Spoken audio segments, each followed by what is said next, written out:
Bonjour les amis, Franck Repers. Alors comme d'habitude, j'adore aborder des sujets à polémique, des sujets qui sont au goût du jour. On va parler de dopage. Donc pour en parler, moi j'ai un principe de vie très simple, c'est je m'adresse à ceux qui savent. Et moi je ne suis pas un spécialiste, donc je fais appel à mon ami Bruno. C'est sur moi que ça tombe. Voilà. Bon, vous l'avez déjà vu, c'est un bodybuilder connu dans le milieu. Il est à la tête d'une fédération, il a préparé des champions, puisque championnat du monde on va le dire. Donc c'est pas des petits joueurs. Donc il connaît bien mieux du bodybuilding et comme moi, j'ai connu malheureusement dans le sport de haut niveau, on parle de dopage. Il y a du dopage, il ne faut pas se mentir. Par contre, à notre âge, ce qu'on veut, c'est passer des messages forts, des messages pédagogiques pour vous protéger ou au moins vous mettre en garde si vous voulez basculer de l'autre côté. Alors, je donne la parole à Bruno parce qu'il a des choses à vous dire et vous allez voir que ça fait froid dans le dos quand on écoute et quand on accepte d'entendre ce qu'il dit. Je te laisse la parole, Bruno. Bon, c'est sur moi que c'est tombé, j'ai tiré la courte paille, j'ai perdu. Donc on va parler du dopage. Déjà, il faut savoir que déjà c'est illégal.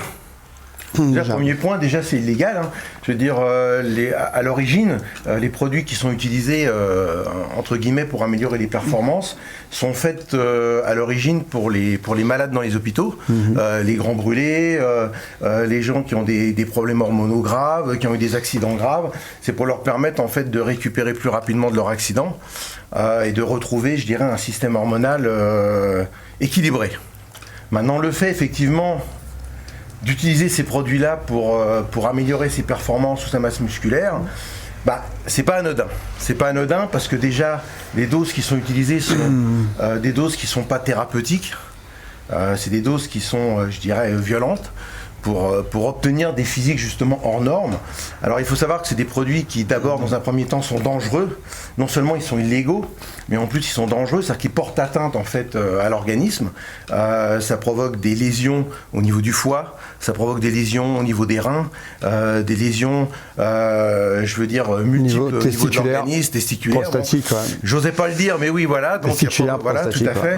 En plus, alors, mis à part toutes ces lésions que peuvent entraîner donc les produits dopants, il y a également une chose qui est un peu malheureuse aussi, c'est que c'est des résultats qui sont éphémères. C'est-à-dire qu'en fait, on prend des risques pour quelque chose qui ne dure pas dans le temps, puisqu'en fait, quand les athlètes arrêtent ces produits, ils perdent les bénéfices justement de ces produits. Par contre, je dirais que malheureusement, ils en gardent les effets secondaires. C'est-à-dire en fait tous les problèmes que ça peut entraîner. Donc toutes ces lésions organiques dont on a parlé au niveau du foie, des reins, et puis ça entraîne également des cancers. Enfin, des perturbations psychologiques. Ça entraîne des perturbations psychologiques parce que c'est à niveau tout ce qui est hormonal effectivement agit au niveau psychique. C'est-à-dire que quand les athlètes prennent ces produits-là, non seulement il y a des progressions physiques qui sont effectivement très importantes, mais en même temps, ça provoque ça entraîne une confiance en soi, ça augmente l'agressivité à l'entraînement. Effectivement, il y a aussi indéniablement, il y a aussi une accoutumance psychique au produit, puisqu'en fait, c'est un espèce de bien-être général que l'athlète peut ressentir. Il récupère beaucoup plus vite, il fait du muscle beaucoup plus vite. Il y a un côté également éphémère des produits. Malheureusement, c'est-à-dire qu'en fait, quand les athlètes arrêtent de prendre ces produits-là, forcément il y a une régression qui se sent au niveau physique, au niveau de la récupération, au niveau perte de masse musculaire. Et puis également, il y a fatalement aussi une répercussion psychique, puisque l'athlète se sent forcément moins bien. Donc c'est tout un ensemble de choses qui fait que tout doucement, à l'arrêt des produits, il y a une perte effectivement qui se produit et qui peut entraîner même... J'ai vu que ça peut aller jusqu'au suicide. Ouais, il y a des gens en fait d'une dépression qui va au suicide parce qu'ils sont plus comme avant et ils rêvent de revenir comme avant. Voilà, ce qui fait en sorte que les athlètes sont un peu accros, je dirais entre guillemets, aux produits. Quelque part, on prend des risques pour quelque chose qui n'est pas durable, pour quelque chose de ponctuel et malheureusement, on peut se poser la question de savoir si le jeu en vaut la chandelle. Alors ça, c'est... Bon, mis à part le fait que justement, comme je disais tout à l'heure, c'est des produits qui sont totalement illégaux, donc on est hors la loi, je dirais, quand on prend ces produits-là. Mais en plus de ça, il faut bien réfléchir à ce qu'on fait et ne pas justement utiliser ces produits-là, je dirais, pour être beau sur la plage, quoi. Je vois pas trop l'intérêt de bousiller sa santé pour ça. Et donc en fait, c'est pas anodin. Le message que je voudrais faire passer aujourd'hui, en fait, le plus important, c'est que voilà, c'est pas des bonbons. C'est pas anodin. Et malheureusement, on a tendance à banaliser ces produits-là. Les culturistes entre eux dans les salles ont tendance à les banaliser. Alors attention, il ne faut pas les banaliser, c'est des produits qui sont dangereux, comme je le disais tout à l'heure, qui portent des atteintes au niveau physique grave, qui portent des atteintes même psychiques. Donc il faut éviter de mettre les doigts dedans. Alors ce qu'il faut essayer de faire déjà, c'est d'atteindre son propre potentiel maximum de développement, puisqu'en fait, il y a beaucoup d'athlètes qui malheureusement utilisent ces produits-là après 6 mois d'entraînement. Enfin, si on peut appeler ça des athlètes, c'est peut-être pas forcément le mot. Pas encore. Mais je veux dire, voilà. Donc, essayez d'atteindre votre potentiel maximum de développement musculaire en passant par des entraînements très courts, très intenses, en étudiant justement un peu l'anatomie, en étudiant la biomécanique, en étudiant la physiologie, en étudiant justement le système hormonal, en utilisant la nutrition et en essayant de booster au maximum justement votre système hormonal, puisqu'en fait, j'en avais déjà parlé dans une vidéo précédente, mais ça c'est très important, tout est lié en fait au système hormonal. C'est-à-dire qu'en fait, c'est le système hormonal qui va déterminer votre capacité à synthétiser les protéines. Plus votre système hormonal sera élevé, plus vous allez pouvoir fixer de protéines dans les muscles et donc faire du muscle.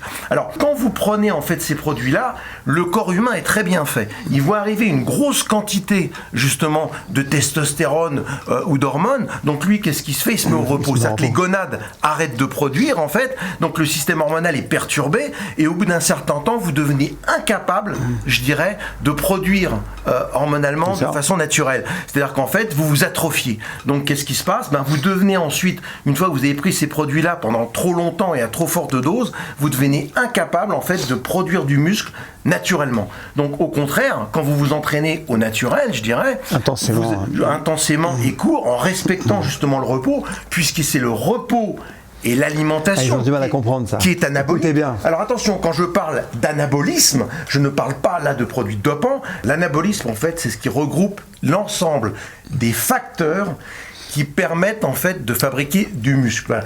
L'anabolisme, en fait, ça regroupe l'ensemble des facteurs qui permettent d'augmenter la synthèse protéique. Donc c'est à la fois l'alimentation, c'est à la fois l'entraînement qui doit le stimuler sans l'épuiser, puisqu'un entraînement trop long va épuiser notre système hormonal et donc on va arriver à des fins inverses de celles qu'on voudrait obtenir. Catabolisme. C'est pour ce catabolisme. Alors le catabolisme, c'est l'ensemble des facteurs qui au contraire affaiblissent la masse musculaire et amoindrissent justement le système hormonal. Donc pour booster son système hormonal, il faut à la fois respecter le repos, puisque le repos est anabolique, donc il favorise la construction musculaire. Les entraînements courts et intenses sont également anaboliques, puisqu'ils favorisent la construction musculaire et stimulent votre système hormonal, alors que les entraînements longs vont l'épuiser. Et puis bien sûr l'alimentation, qui va permettre de à la fois recharger le muscle et de le réparer. Parce que comme je disais dans une vidéo précédente, le muscle en fait est une citerne de stockage de matière énergétique. Quand vous vous entraînez, vous videz la citerne et vous la détruisez. Autrement dit, vous videz le contenu, vous détruisez le contenant.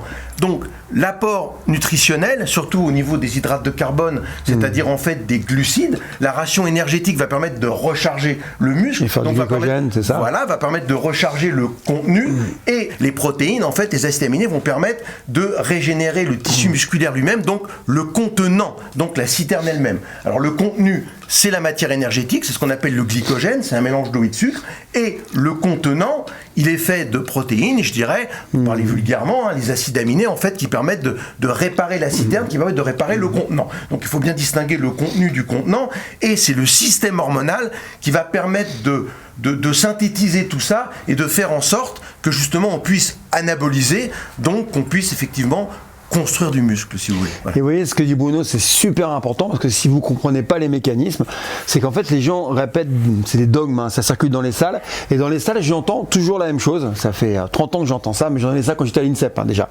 C'est qu'on te dit, il faut t'entraîner beaucoup, parce que tu t'entraînes beaucoup, forcément, que tu t'entraînes plus que l'autre, tu auras plus de résultats, c'est faux.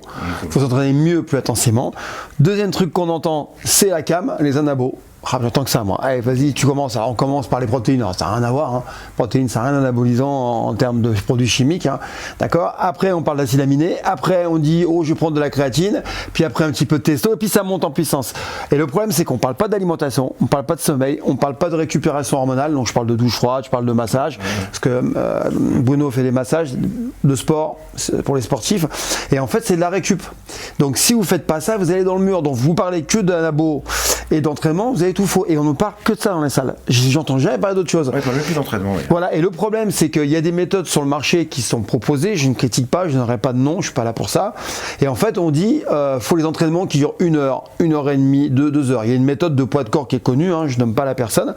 Les gars arrivent à des entraînements journaliers 2 heures et demie par jour, 5 fois par semaine. Donc les gars ont les tendinites. Ils sont affaiblis, ils sont catabolistes, ils sont fragiles, ils sont malades, il y en a qui chopent des crèves, ils sont malades. Et ce qui est rigolo, c'est qu'ils me disent tous au niveau 8, ils arrivent au niveau 8, je suis épuisé. C'est le système hormonal qui est épuisé, ils sont en catabolisme. L'homéostasie, c'est l'équilibre, on est mal d'accord. Et nous, on cherche à anaboliser. Si tu es en dessous, tu es en catabolisme. Les gens dans la rue qui marchent, ils sont en équilibre, homéostasie.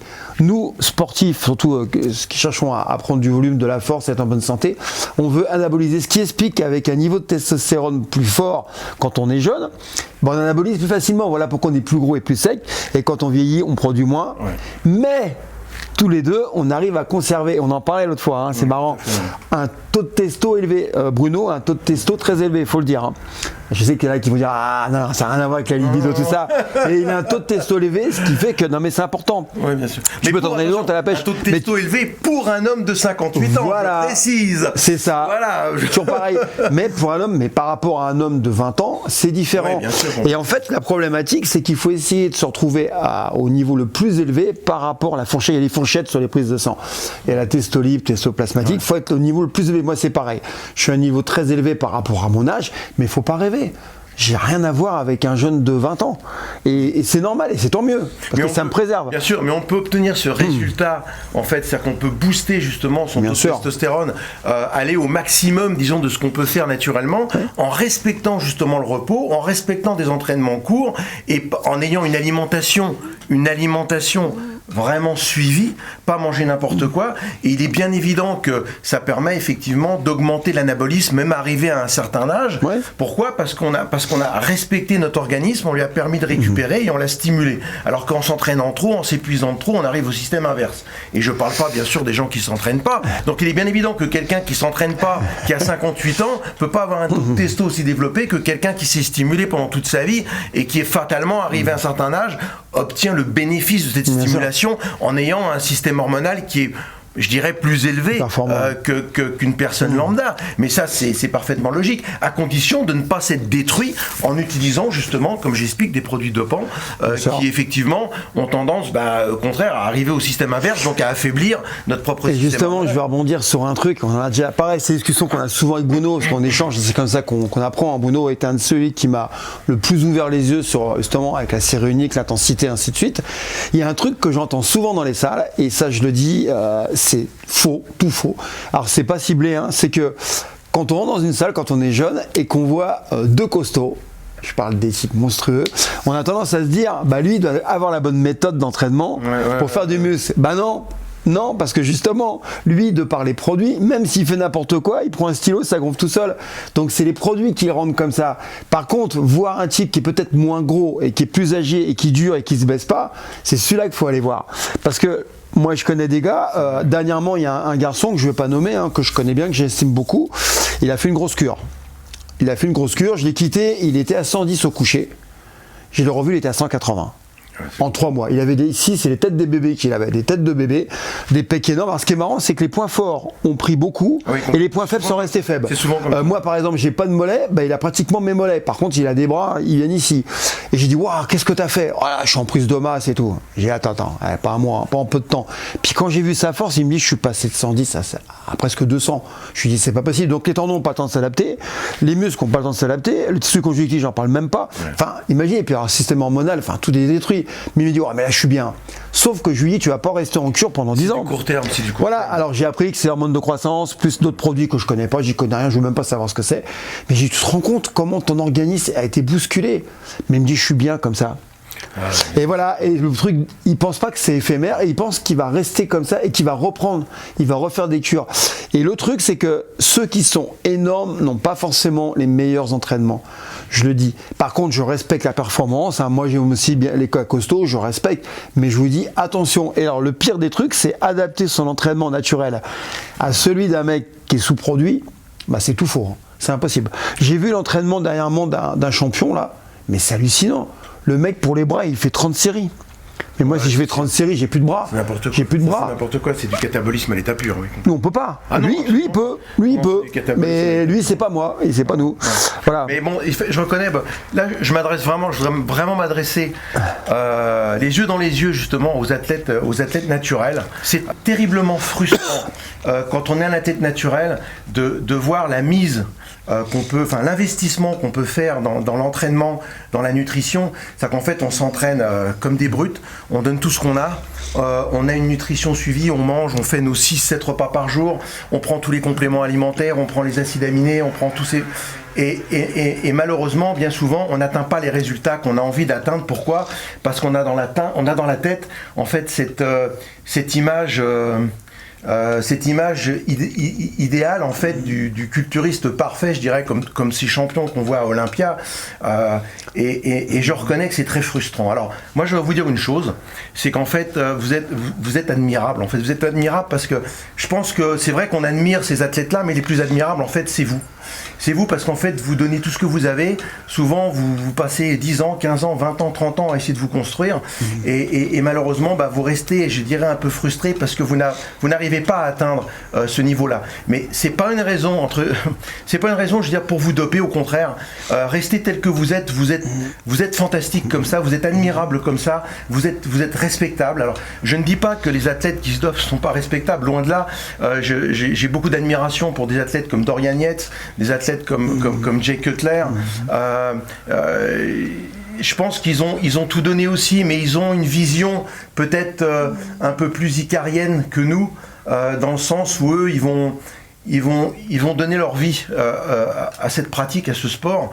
Ils vont donner leur vie. On a vu Dallas Carver qui est décédé à 26 ans.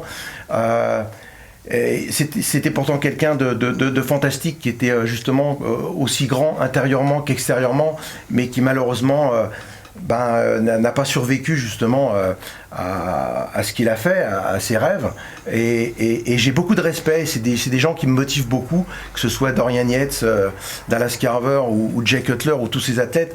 J'ai leur image dans la tête quand je m'entraîne, et j'essaye de me défoncer, d'arriver à leur hauteur, si vous voulez, pas physiquement parce que bien sûr c'est impossible, mais au moins psychiquement, et à donner tout ce que j'ai. Donc en fait je pense qu'on a tous la même passion.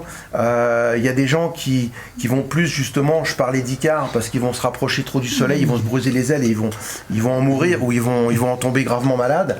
Je dirais que les athlètes naturels, ils se rapprochent plus du mythe de Sisyphe. Le mythe de Sisyphe, c'est celui qui va pousser sa pierre, qui va essayer de la pousser en haut de la montagne, et puis la pierre va retomber, il va redescendre, et il va la repousser, elle va retomber, il va remonter, et voilà, Sisyphe a été condamné à pousser cette pierre jusqu'à la fin de sa vie. C'est un peu le problème des athlètes naturels, c'est qu'on pousse notre pierre, mais que malheureusement on n'en a pas les bénéfices, alors que les athlètes qui acceptent peut-être de certaines choses, disons, vont pouvoir aller jusqu'au sommet. Mais voilà, enfin, pour moi, très sincèrement, vous êtes tous admirables. Continuez, restez naturels, défoncez-vous. Ce qui est le plus important, c'est ce que vous avez là, ce que vous avez dans le cœur. Et voilà, et les muscles de toute façon suivront, vous allez progresser de toute façon, et quand vous regardez la mise de départ et ce que vous avez obtenu à l'arrivée, il y a déjà quand même une grosse progression. Donc je pense que, voilà, ne crachons sur personne, respectons tout le monde, mais très sincèrement, restez naturel, n'allez pas vous sacrifier sur l'autel, je dirais, de la gloire. Voilà, après c'est un choix personnel que je respecte, mais mon choix a été de rester naturel. Voilà, j'ai des regrets bien sûr, mais j'ai des regrets d'un côté, j'en ai pas de l'autre, parce qu'à 58 ans aujourd'hui, je peux parler avec Franck, je suis en bonne santé, je suis en pleine forme, et puis j'ai donné l'exemple à mes enfants qui font beaucoup de sport aussi, qui se défoncent à l'entraînement, et qui font le choix aussi d'être naturels, et je pense que tous les athlètes naturels qui nous regardent aujourd'hui sont des exemples. Vous êtes des exemples pour tous les gens que vous côtoyez. Vous êtes des exemples pour vos enfants si vous en avez, mais vous êtes des exemples. Alors restez comme ça, et bravo à tous. Voilà ce que je voulais dire. Alors moi je rajouterais quelque chose. C'est bizarre ce que je vais vous dire, mais moi je prends l'entraînement en musculation naturelle, et même pas naturelle, mais surtout naturelle, comme un peu une méthode de développement personnel. Je m'explique. Comme on le fait tous les deux, se lever à 5h du matin, se faire du mal pendant 45 minutes tout seul, comme un con, faut le dire, hein. On se fait du mal. Qu'est-ce que je fais là? Des fois, je me dis, mais ils sont tous au lit. Qu'est-ce que je fais à 5 heures du matin en train de crier, me faire du mal, souffrir, de faire souffrir mon corps, en fait. Et je me suis rendu compte que je vis ça depuis l'âge de 14 ans. C'est quand j'étais à l'INSEP, même avant, en fait, j'ai été durement malmené par mes entraîneurs et je leur dis merci. Parce qu'ils m'ont construit un mental qui m'a jamais quitté. En fait, je ne lâche jamais, mais je lâche jamais en musculation. Quand je lâche le poids avant d'avoir terminé, je suis pas bien. Ah non, mais... Je suis pas bien parce que je me dis je suis faible aujourd'hui, je suis faible. Et la vie est dure, elle est de plus en plus dure. Et donc celui qui se bat, qui se lève à 5 heures du matin, qui se bat contre ses haltères tout seul, donc il n'y a pas d'ego, il est face à ses faiblesses. Moi j'ai des faiblesses, je les connais. Je suis face à mes faiblesses, je suis face... on triche beaucoup, l'humain triche beaucoup. On n'accepte pas forcément certaines choses. Et là je suis tout seul comme un abruti à 5 heures du matin, qu'il fasse chaud, qu'il fasse froid, je suis là. Et je me dis, en fait ce qui est important, c'est pas forcément ce que je suis actuellement physiquement, parce que c'est pas terrible effectivement par rapport à Monsieur Olympia, tout ça, mais c'est comment je fais et ce que je fais pour y arriver. En fait, c'est une construction au quotidien de l'entraînement du corps qui me construit mentalement, physiquement. Et c'est bizarre, cette souffrance que je m'inflige quelque part, qu'on m'inflige pas, je l'accepte. Et ben en fait, je m'en sers au quotidien. C'est qu'en fait, j'ai musclé mon mental. Je sais que t'es pareil. On a musclé notre mental comme on a musclé notre physique. Parce que c'est le mental qui t'oblige à aller pousser, c'est plus le physique. Et en fait, même si on gagne rien, à chaque fois c'est des millimètres par an, on les gagne déjà d'une part, et puis surtout on se lève le matin pour faire quelque chose. Et moi je finirai par une image, quand j'étais gamin, un jour j'ai réfléchi, il y avait un lanceur de poids, ça m'a marqué parce que c'était un grand lanceur et de niveau classe mondiale, et le gars s'entraînait 4 heures par jour entre les séances de sprint, de musculation et de technique pour gagner 1 à 5 cm par an au lancement du poids. Vous imaginez le mec 4 heures par jour, alors il ne gagnait pas d'argent, il faut le savoir, il n'y avait pas de sponsor à l'époque, il n'était pas professionnel. Il avait un boulot, je me souviens, il bossait à la RATP. Et le gars, je le voyais lancer 4-5 heures. Il s'infligeait des séances de muscu au soulevé de terre, au squat très lourd, pour gagner 1-5 cm. Et vous savez, mon entraîneur m'a dit, tu vois, je lui dis, ça c'est la vie d'un sportif de haut niveau. Si tu n'es pas prêt à ça, c'est pas la peine. Si tu cherches que la médaille n'était pas prête à infliger tes 4 heures par jour, tu n'y arriveras pas. Et en fait, c'est ça, c'est que les gens en fait n'agissent pas par peur de s'infliger des choses. Si on est chef d'entreprise, tu sais ce que c'est. Faut se lever le matin très tôt, faut se faire du mal, faut porter les cartons, faut dire est-ce que je vais finir mon mois, faut se battre pour trouver des nouvelles solutions, proposer des nouveaux compléments alimentaires. C'est se battre au quotidien. Un chef d'entreprise, c'est se battre. Alors celui effectivement qui dit moi je commence à 8 heures, fait à 16 heures, il croit avoir une belle vie. Non, il n'a pas une belle vie parce qu'il ne sait pas ce que c'est que la souffrance. Donc au moins de petits problèmes, toi, ce que tu as des problèmes, il va s'écrouler. Son mental n'est pas prêt. Et moi, quand je prends les poids, je dis c'est la guerre. Je renforce mon mental, je renforce mon physique, je lâcherai jamais. Tant que je serai debout. Ce qui fait que les problèmes de la vie quotidienne sont tout petits pour moi. Je suis plus gros que mes problèmes et forcément je les résous. Donc en fait moi j'ai vu ça dans les arts martiaux, c'est pareil. J'ai fait des trucs de fou, on en parlera, je vais faire un live là-dessus. Je me suis fait du mal beaucoup plus que les autres. Par contre, c'est pas du mal pour se faire du mal, c'est du mal intelligent. C'est seulement pas aller trop loin, pas en faire un stress chronique. C'est l'utiliser comme un outil. D'où cette intensité. Après c'est fini. Le repos du guerrier, on se repose pour préparer la prochaine aventure. Donc voilà. Alors Bruno, pourquoi je voulais faire cette vidéo? C'est que c'est super important. J'ai peur quand je vois des gamins de 17 ans qui me parlent de CAM, qui me parlent de produits anabolisants. Ils sont en pleine forme, ils ont une pleine santé, ils ont encore un système hormonal qui fonctionne bien. Mais pourquoi vous faites ça? Allez déjà, faites 5-10 ans de musculation. Vous vous rendez compte tous les deux, ça fait 40 ans que je pose. J'ai commencé à 14 ans. J'ai commencé à 14 ans aussi. Vous voyez, comment maintenant, effectivement, on pourrait dire oui, mais pourquoi je prendrais des produits pour être Monsieur Olympia? Je ne serais jamais Monsieur Olympia. Donc professionnel, j'y serais jamais. Non, je veux rester en bonne santé. Parce que le problème, c'est quand on a 20 ans, c'est bien d'être costaud, mais on a encore 50 ans de vie derrière. Alors si c'est pour finir sur une chaise roulante comme Ronnie Coleman, avec ses problèmes, et ne pas pouvoir courir avec ses petits-enfants, vous avez gâché votre vie. Par contre, à 70 ans, vous pouvez faire encore des tractions, vous pouvez vous lever le matin en disant « je suis content, je vais pouvoir m'entraîner, m'occuper de moi pendant 45 minutes ». Ça, c'est la vraie vie. Donc voilà, on voulait passer ce message parce qu'on est des éducateurs avant tout. Je connais ses compléments alimentaires, je vous invite à aller voir sa boutique, vous verrez, c'est de la qualité. Et les trucs qu'on voit sur internet, je vous dis franchement, on ne sait pas d'où ça vient, il n'y a pas de traçabilité. Là, vous avez des compléments alimentaires, je dis bien des compléments alimentaires, comme on les trouve en pharmacie, pour améliorer votre santé, parce que malheureusement, dans l'alimentation actuelle, il y a des carences. C'est juste pour compenser ces carences, c'est pas pour supplémenter, on dit bien complément. pas en faire une alimentation de base. Complément, faut bien retenir. Voilà, donc on est content d'avoir fait cette vidéo. Je sais que vous n'allez pas forcément être nombreux à la regarder, c'est pas grave. Par contre, ceux qui vont la regarder, ça va peut-être éviter justement que vous basculiez dans le côté obscur. Certains ont fait des choix, on les respecte. Il y a des adultes qui ont 30 ans, qui sont champions du monde. C'est leur métier. Comme en cycliste, ils prennent des produits, on le sait, c'est leur métier. Mais franchement, faites pas ça pour faire les beaux à la plage. Regardez, on est des vieux monsieur, on va dire. Hein. Non, on ressemble à quelque chose quand même. Ah, effectivement, on sera pas. Non, mais c'est vrai. Et on peut encore courir, on peut encore rigoler, on peut s'amuser, on peut courir avec des enfants, on peut s'entraîner avec des jeunes. C'est génial. Donc la vie, c'est ça, c'est durer, profiter. Voilà, je pense qu'on a passé ce message. Et écoutez, parce que les anabos, c'est du sérieux. Ouais. C'est du sérieux, c'est votre vie qui est en jeu. Ne banalisez pas voilà. Et puis écoutez, allez voir dans la description, sous la vidéo, vous aurez des liens. On mettra le lien de la boutique de Bruno et vous verrez ses produits, c'est vraiment de la qualité. Et puis on fera une autre vidéo, une prochaine fois sur un autre sujet. Encore une fois, nous, c'est vous sensibiliser. L'intérêt de vieillir, c'est utiliser son expérience, son empirisme pour la mettre à disposition des plus jeunes. J'aurais aimé qu'on me parle comme ça. Heureusement, on n'y a pas touché. On m'a proposé souvent des produits. Oula. Et vous savez pourquoi j'ai pas pris et pourquoi il n'a pas pris? Parce que moi, j'avais un papa qui surveillait. Non, mais c'est ça. Voilà. Et il me disait, tu triches. Si tu triches... Bon, moi, ça parle plus. Et toi, je pense que tu as des gens à qui tu as dû parler. Peut-être que tu as un caractère qui fait que tu n'as pas pris.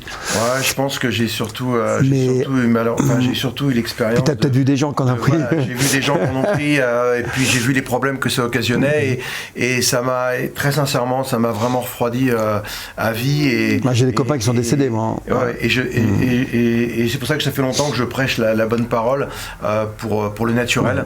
Et sans bien sûr vouloir critiquer ceux qui prennent, mais sincèrement, rester naturel, c'est pas des bonbons, c'est quelque chose c'est un chemin bien balisé, c'est un chemin un peu obscur, oui. C'est un chemin obscur dont la facture, elle tombe à un moment donné ou à un autre, et il faut être capable de la payer, quoi.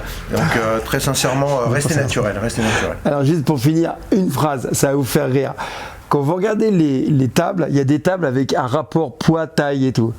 J'ai rigolé, et il y a des gens qui annoncent des chiffres, alors.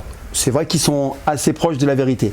Maintenant, comparé à un monsieur univers des années 50 avec maintenant, c'est incomparable parce qu'ils étaient presque naturels à l'époque. Ouais. Donc, c'est pas les programmes d'entraînement qui ont fait prendre 12 cm de muscle en un bras. Par contre, il y a un truc qui est rigolo. J'ai vu une table, je sais plus par qui elle a été réalisée. Et hier, je me suis entraîné, j'ai fait les bras. En cire unique, mais j'ai bombardé comme un chien. Je me suis vraiment fait du mal. Et bon, je suis pas très très sec. On a dit qu'en fait, quand on fait 1m80, quand on arrive à 43 cm de bras, d'accord, à froid, c'est pas mal. Et ben, j'ai pris mes bras le lendemain, j'étais à 44. Ça veut dire que j'étais au-dessus, ce qui est potentiellement faisable. Et je suis âgé, faut pas oublier, hein, j'ai pas 20 ans. Donc ça veut dire que les limites, comme partout, on a dit que l'homme courrait jamais le 100 mètres en moins de 10 secondes. Ouais, il y en a plein qui sont basés sur le 10 secondes. On a dit qu'on ne sera jamais plus de 2m20 en hauteur, 2m45 le record du monde. Et en fait, je pense que les limites, c'est celles qu'on se fixe. Et qu'on n'est pas capable vraiment de connaître les limites de chacun. Sincèrement, moi je progresse encore. De toute façon, ce qui est impossible, encore. En fait, ce qui est impossible reste impossible jusqu'à ce que quelqu'un le fasse. Mais c'est toujours pareil, voilà. Donc non, je pense que oui, c'est pareil. Moi, on m'a dit beaucoup de choses. Bon, moi, je fais 1m64, je fais 84 kg, et on m'a dit, oh là là, 20 kg au-dessus de la taille, t'es dopé, c'est pas possible. Voilà. Je dis, mais non, j'y serais dopé, je ressemblerais à autre chose, je le garantis. Je suis assez frustré comme ça pour... je te rassure, on dit que je suis dopé à tous les jours. Mais je peux vous dire que Franck est naturel, 100% naturel. Alors là, il n'y a pas plus naturel. On se connaît depuis trop longtemps. Je le connais depuis trop, exact, tout à fait. Non, par contre, si Franck décidait de se doper, voilà le monstre qu'on aurait. Mais bon, donc reste naturel parce qu'après c'est moi qui vais être frustré encore plus. Je vais racheter sa boutique après et vendre des compléments. Non, Franck, bien sûr, Franck est naturel, bien sûr, ça me fait rire parce que il n'y a pas plus naturel que Franck. Ouais. Non. C'est ça qu'on a progressé lentement. Voilà, non mais après attends, Franck il s'entraîne, il a 40 ans d'entraînement derrière lui. Franck c'est quelqu'un qui est très discipliné, qui a les connaissances en physiologie, anatomie, biomécanique. Donc bien évidemment, heureusement, qu'au bout de 40 ans on arrive à des résultats. C'est inquiétant. Voilà, complètement. Maintenant après, c'est vrai, il y a la génétique derrière, c'est vrai qu'il a des qualités, mais après on se bat tous avec nos qualités et nos défauts, voilà. Mais évidemment que Franck est naturel. Je veux dire, j'ai suffisamment d'expérience dans le milieu bodybuilding pour vous dire qu'il est naturel à tous les niveaux. Voilà. Voilà. Donc, et en plus, il l'a prouvé par une prise de sang. Mais c'est marrant, je crois qu'on peut... dis ce que j'ai acheté le médecin. Ouais, j'ai acheté le médecin, ouais, c'est ça. Ouais, j'ai acheté l'INSEP. Par contre, je suis puissant. On peut plus rien dire, quoi. On n'est pas sorti de l'auberge. Bon, alors, c'est pas bien grave, ça. Non, c'est... Non, en tout cas, naturel. On vous dit au revoir. Je serre la main, mon ami. Et puis, écoutez ses conseils, parce que lui, il a vraiment du métier, parce que c'est son métier. D'accord, je ne suis pas bodybuilder, je vous l'ai dit. Lui, c'est son métier. Ciao.